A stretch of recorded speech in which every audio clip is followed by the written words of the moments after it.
আসসালামু আলাইকুম। কি অবস্থা সবার? আশা করি তোমরা সকলেই অনেক ভালো আছো। আজকে আমরা কথা বলবো আসিয়ান নিয়ে।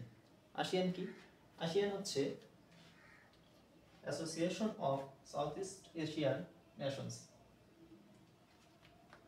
আসিয়ানের বর্তমান সদস্য দেশ হচ্ছে 10টি। তাহলে আসিয়ানের বর্তমান সদস্য দেশ কতটি? 10টি। আসিয়ানের যে 10টি সদস্য দেশ আছে এগুলোকে আমরা কিভাবে মনে রাখবো? দেখো, আসিয়ানের বর্তমান সদস্য দেশটি মনে রাখার জন্য আমরা একটি লাইন মনে রাখতে পারি। লাইনটি হচ্ছে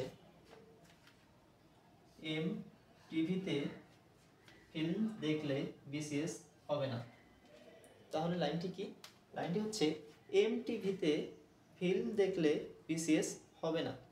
এখানে আমরা যদি একটু ভেঙে ভেঙে বলি তাহলে যে এম টিভি আছে, এম টিভির এম ফর এখানে মিয়ানমার, এরপরে টিভির যে টি আছে টি ফর থাইল্যান্ড, এরপরে টিভির যে ভি আছে ভি ফর ভিয়েতনাম।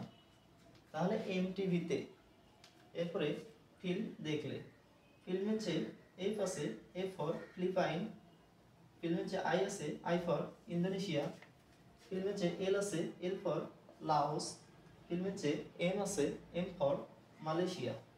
তাহলে এম টিভিতে ফিল্ম দেখলে বিসিএস হবে না।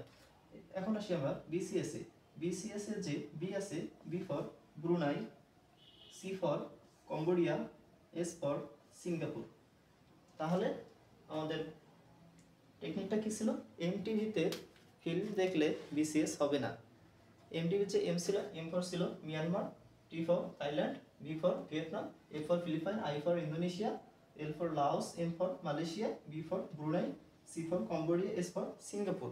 তাহলে বিমস্টেকের যে 10টি সদস্য দেশ আছে এই 10টি সদস্য দেশকে আমরা খুব সহজেই মনে রাখতে পারবো।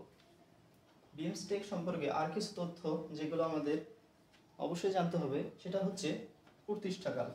বিমস্টেক প্রতিষ্ঠিত হয় 8 আগস্ট 1967 সালে। এবং বিমস্টেকের সদর দপ্তর কোথায়? বিমস্টেকের সদর দপ্তর অবস্থিত ইন্দোনেশিয়ার জাকার্তায়। এটা মনে রাখতে হবে। তাহলে এগুলো কিন্তু বারবার বিভিন্ন ভর্তি পরীক্ষায় এসে থাকে। তোমাকে অবশ্যই এই তথ্যগুলো টানা মুখস্থ না করে টেকনিকের মাধ্যমে মনে রাখতে হবে। পরীক্ষায় তারাই সফল হয় যারা স্মার্ট স্টাডি করে, ঠিক আছে? হার্ডওয়ার্ক তো সবাই করে। তোমরা দেখে থাকবা আমাদের দেশে সবচেয়ে পরিশ্রমী ব্যক্তি হচ্ছে রিকশাওয়ালা মামারা, ঠিক আছে? তাহলে তুমি কি বলতে পারো যারা বেশি পরিশ্রম করে তারাই সফল হয়? এটা কিন্তু না। যদি পরিশ্রমী সাফল্যের চাবিকাঠি হতো তাহলে রিকশাওয়ালারা মামারা যে আছে তারা সবচেয়ে বেশি সফল। কিন্তু দিন শেষে কী দেখা যায়? তারা সারা জীবন রিকশা চালিয়েই খায়। সফলতা কখনো পরিশ্রম দিয়ে মাপা যায় না। সফলতা যে মানদণ্ড সেটা হচ্ছে তুমি কতটা চালাক চতুর এটার উপর নির্ভর করবে।